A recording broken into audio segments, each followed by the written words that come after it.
Halo semuanya, kali ini saya akan berbagi mengenai pembahasan OSN 2021 IPA SMP bagian yang kedua bersama Pak Willy. Channel saya ini mengkhususkan pada pelajaran fisika, jadi silakan teman-teman untuk melihat video lainnya yang diperlukan sebagai sumber belajar. Ayo kita langsung mulai saja ya. Soal OSK IPA SMP 2021 nomor 6 mengenai gerak lurus. Amin dan Iman berjalan searah secara konstan 2 langkah per detik. Mula-mula mereka berdampingan. Setelah 20 detik, Amin berada 2 meter di depan Iman. Jika lebar langkah Amin 32 cm, maka lebar langkah Iman sekian cm. Ya, ini adalah gerak lurus, jadi saya coba gambarkan dulu. Ini adalah pada saat T sama dengan 0, pada saat mulai bergerak, ini Amin, ini Iman, ya. Nah, setelah 20 detik, ternyata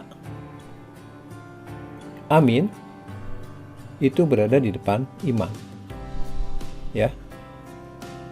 Dan jaraknya 2 meter. Mereka punya kecepatan masing-masing 2 langkah per detik, tetapi karena langkahnya beda, maka jarak yang ditempuhnya pasti akan beda. Ini adalah kecepatan Amin, ini adalah kecepatan Iman, ya. Baik, mari kita lihat dulu persamaan. Ini adalah gerak lurus beraturan ya, karena bergeraknya secara konstan. Kita tahu bahwa kecepatan dari Amin dan Iman sama, yaitu 2 langkah per detik. Sekarang saya mulai dari yang Amin terlebih dahulu, 2 langkah per detik ya. Nah, kita tahu bahwa langkahnya Amin itu satu langkahnya 32. Artinya kalau kita rubah besaran kecepatan ini kan tidak baku ke dalam bentuk bakunya, 2 kali 32. Jadi kita tahu bahwa kecepatan Amin melangkahnya itu adalah 64 cm per detik. Sekarang kita akan menghitung kecepatan gerak dari Iman ya. Saya gunakan persamaan kecepatan gerak lurus beraturan ya, V sama dengan S per T. Jadi kita harus tahu dulu jarak dari sini ke sini ya. Ini bisa didapat dari jarak ini dikurangi 2 meter. Nah, jarak yang Amin itu adalah kecepatannya yang sudah kita dapatkan dikalikan dengan waktunya 20 detik dikurangi 200 cm karena ini meter ya. Kemudian kita bagi dengan waktunya. Ini adalah jarak yang ditempuh oleh Iman dan ini adalah waktu tempuhnya. Jadi kalau kita bagi maka kita dapatkan 54 cm per second. Nah, kalau kita mau bagi lagi jadi satuan yang lain, di sini kita tahu bahwa 2 langkah per detik kita bagi ke sini, maka kita dapatkan kecepatan Imannya adalah 27 cm per langkah. Artinya dalam setiap langkah jarak yang ditempuhnya adalah 27 cm. Jadi jawaban yang tepatnya adalah yang D ya. Soal OSK IPA SMP 2021 nomor 7 mengenai gerak parabola. Sebuah peluru ditembakkan dengan kecepatan awal 20 meter per second dan sudut elevasi 30 derajat, di mana sinus 30,5, cos 30,5 akar 3. Jika besar percepatan gravitasi di tempat itu 10 meter per second kuadrat, ketinggian maksimum yang dicapai peluru adalah, ini gerak parabola. Oke, kita gambarkan terlebih dahulu ya. Jadi ini adalah permukaan tanah ya. Suatu benda dilempar dengan kecepatan awal 20 meter per second ya dari sini. Dan sudut elevasi 30. Sudut elevasi adalah sudut dari garis mendatar ini ke arah kecepatannya ya. Nah, kalau tidak ada pengaruh apa-apa, tentu saja dia akan bergerak lurus. Tapi karena ada di permukaan bumi, maka akan ada percepatan gravitasi 10 meter per second kuadrat, sehingga dia tidak akan bergerak lurus. Dia akan ketarik oleh gaya gravitasi bumi, sehingga kecepatannya akan kira-kira melengkung seperti ini ya. Ini gerakannya 2 dimensi. Nah, untuk ini persamaannya kalau kita gunakan persamaan 2 dimensi agak sulit, makanya kita uraikan dalam 2 arah ya, 2 arah yang saling tegak lurus. Jadi saya buat dulu sumbu koordinat untuk menjabarkan arahnya, arah X mendatar, arah Y vertikal ya. Di arah Y kita melihat ada percepatan gravitasi, berarti arah Y itu geraknya adalah gerak lurus dipercepat ya, ada G-nya ini. Sementara dalam arah X tidak ada halangan. Jadi kalau saya uraikan terlebih dahulu ya, untuk menguraikan, saya buat garis bantu dulu. Maka kecepatannya saya uraikan dalam arah horizontal, berarti ini sebelah sudut yang hijau ini, berarti 20 kali cos 30, ini kan sebelah sudut ya. Jadi kecepatan dalam arah horizontalnya adalah 10 akar 3. Bagaimana dengan kecepatan awal dalam arah Y? Yaitu 20 dikali sinus yang ini ya, komponen vertikalnya, jadi sama dengan 10. Nah, setelah itu baru kita bisa lihat ya keadaan yang diminta apa itu. Yang diminta adalah tinggi maksimum. Jadi ketika dia bergerak kan seperti ini lintasannya, berarti pada suatu waktu dia mencapai titik tertinggi. Nah, titik tertinggi ini kita sebut sebagai tinggi maksimum. Di tempat yang lain ini adalah jarak terjauh ya, jarak terjauh ya. Di tinggi maksimum itu kecepatannya dalam arah vertikal tentu saja 0 ya. Kenapa? Karena dia sudah paling tinggi, tidak bisa bergerak lebih tinggi lagi karena kecepatan sudah 0 di arah vertikal. Sementara arah X-nya itu konstan karena gerak lurus beraturannya, tidak ada percepatan dalam arah X-nya. Nah, tadi kita lihat ini adalah jangkauan maksimum. Apa yang kita bisa dapatkan kalau jangkauan maksimum? Berarti dia kembali ke tanah lagi, berarti koordinat Y-nya 0 ya, ordinatnya ya. Untuk ini, soal ini kita hanya lihat yang ini. Oke, jadi mari kita gunakan persamaan-persamaan di gerak parabola ya. Nanti kalau ada gerak parabola lagi bisa terjadi. Jadi arah X itu adalah GLB ya, karena kecepatannya tetap. Di soal ini 10 akar 3. Jadi kalau rumusnya GLB 1 ya, S sama V kali T saja. Nah, bagaimana dengan arah Y-nya itu GLBB ya, percepatan yang tetap itu G ini. Ada beberapa rumus yang sering dipakai dalam arah GLBB.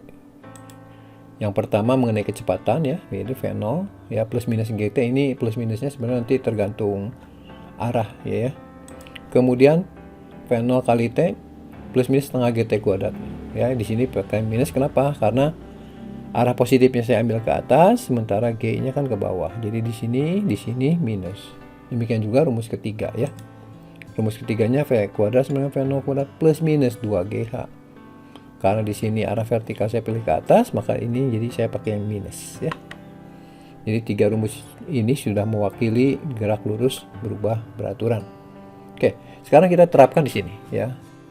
Jadi kalau saya terapkan, saya akan mencari tinggi, berarti H. Jadi di sini atau S ya. Jadi di sini ya bisa pakai rumus ini atau pakai yang ini. Tapi karena di sini T-nya kita tidak tahu, jadi kita bisa cari dulu T dari sini baru masuk ke sini. Tapi dengan adanya persamaan ketiga kita bisa langsung menemukan pertanyaannya ya. Jadi di sini V-nya kan tadi 0 ya, dalam arah Y ini. Ya, 0 kita substitusi ke sini. V0-nya kita substitusi ini 10. Ya, dikurangi 2 kali 10 kali H. Nah, karena ininya VY-nya 0, berarti H-nya itu yang dimaksud adalah H maksimum. Kita selesaikan. Jadi 20H ini pindah ke kiri ya, 10 kuadrat kan 100. Jadi H max-nya adalah 100 bagi 20 ya, 5 meter. Jadi jawaban yang tepat untuk soal ini adalah yang B. Soal OSK IPA SMP 2021 nomor 8 mengenai gerak melingkar. Perbandingan kecepatan sudut jarum penunjuk menit dan jarum penunjuk detik pada sebuah jam dinding adalah ya. Oke, mari kita lihat dulu jam dinding ini ya. Ini menunjukkan pukul 10, dia berputar searah jarum jam ya, seperti ini. Ya, anggap pukul 10 mulai bergerak. Ini adalah jarum menit dulu ya, kita lihat. Nah, kita akan melihat berapa kecepatannya karena dia bergerak melingkar. Berarti saya pakai patokan satu lingkaran penuh ya. Bagaimana jaraknya ya?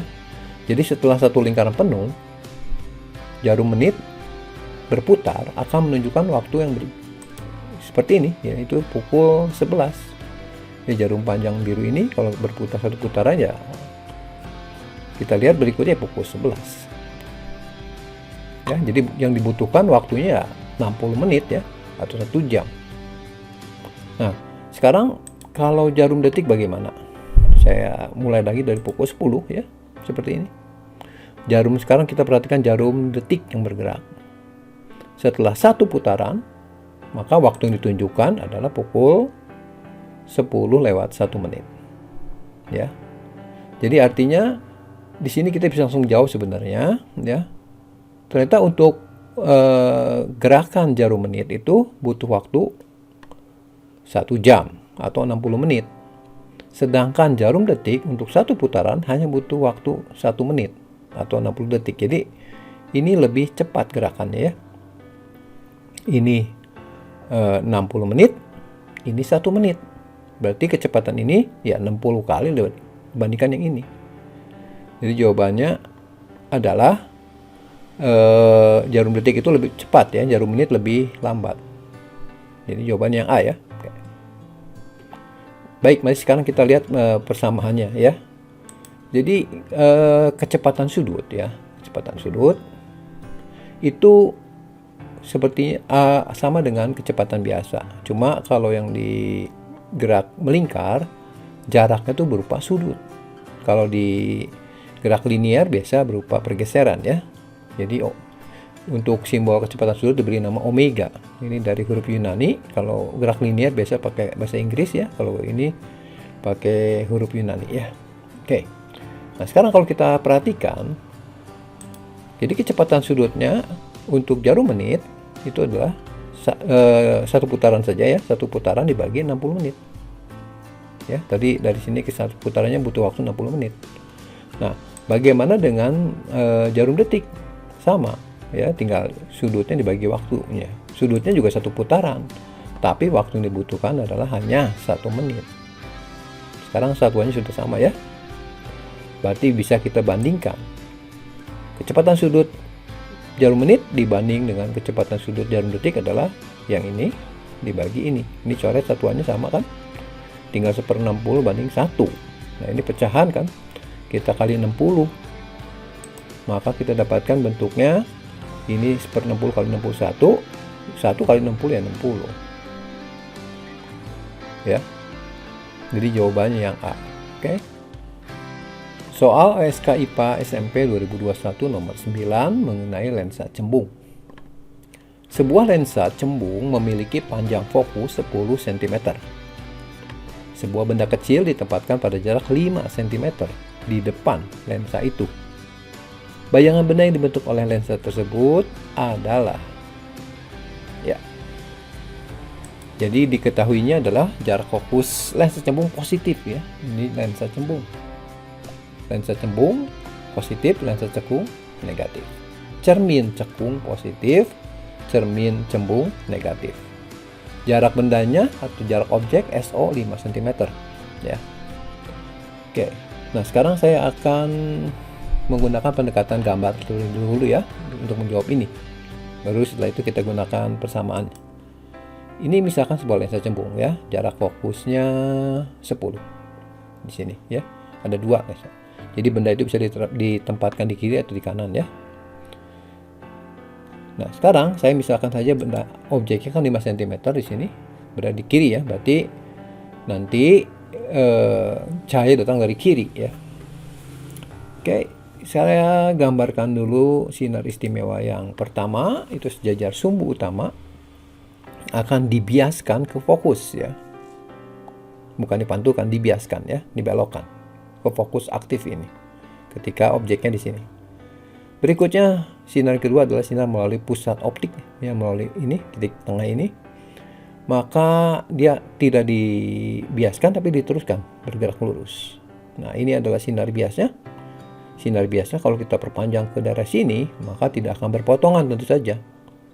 Berpotongannya di mana? Ya, kita di belakang, di sini di perpanjangannya. Ya, mari kita buat perpanjangannya. Ini yang sinar merahnya, ini sinar biru. Nah, perpotongannya di sini. Inilah bayangannya. Jadi kalau saya gambarkan bayangannya seperti ini. Ya, ada di sini. Ini adalah jarak benda ke lensa. Ini adalah jarak bayangan. Ini kebetulan saya pakai skala. Ternyata SI sama dengan pasti fokus ya. Tapi kita lihat lagi nanti dalam perhitungan yang lebih pasti ya. Tapi dari sini kita bisa menjawab sebenarnya. Jadi bayangannya maya, oke, semuanya betul. Dan jaraknya lebih jauh pasti ya, dibandingkan SO-nya lebih besar. Di sini kan jaraknya 5, berarti yang lebih jauh kan 10. Kemudian di depan di belakang gimana? Oke, ketika kita menyebutkan bendanya di sini, ini disebut depan ya. Nah, kalau bayangannya nyata itu ada di sini, di belakang gitu disebutnya. Karena sinar datang dari sini. Tapi ketika ini bayangannya di depan juga. Ya, di depan lensanya disebutnya. Maka disebut bayangannya maya ya. Jadi jawaban yang tepat itu kan yang B ya. Oke, sekarang mari kita lihat sifatnya. Sifatnya itu adalah maya ya, karena terbentuk dari perpanjangan sinar bias, kemudian tegak, ini bendanya seperti ini, bayangannya ini. Kemudian diperbesar ya, ini. Nah, sekarang kita akan lihat persamaannya. Kita gunakan 1/SO tambah 1/SI sama dengan 1/F. SO-nya adalah jarak objek, SI-nya jarak image atau bayangan. Kita masukkan angkanya. 1/5 ya, SO-nya ini. SI-nya kita mau cari, fokusnya 10, positif, jangan lupa ini. Kita harus selesaikan secara matematik. 1/SI sama dengan 1/10 kurang 1/5 atau 2/10. Jadi 1/SI sama dengan min 1/10 atau SI-nya sama dengan min 10 cm. Nah, dari sini kita bisa melihat bahwa SI-nya negatif, berarti bayangannya maya. Kemudian jaraknya 10 ya. Kalau maya berarti di depan lensa, bukan di belakang, karena ini adalah pembiasan ya. Jadi jawaban yang tepat adalah yang B ya, bersifat maya dan berada pada jarak 10 cm di depan lensa. Soal EOSK IPA SMP 2021 nomor 10 mengenai ketidakpastian. Sebuah neraca atau timbangan ya memiliki nilai skala terkecil 0,1 gram. Contoh penulisan yang benar hasil pengukuran massa menggunakan neraca tersebut adalah sekian gram. Ya, sekarang saya kasih gambaran dulu untuk ini cara membaca ya. Kalau kita perhatikan di sini, ini ada sebuah neraca, di sini ada angkanya ya. Ini satuannya gram. Tapi di sini ada garis-garis kecil. Nah, garis-garis kecil ini ya tentu saja skala terkecil. Jadi kalau kita mau lihat berapa skala terkecilnya, berapa jarak antara kedua garis ini.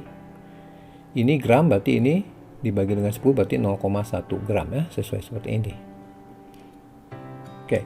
Nah, ketika kita mengukur ya, kita melaporkan, maka hasil pengukuran itu atau hasil pelaporan itu biasa dinyatakan dalam bentuk seperti ini.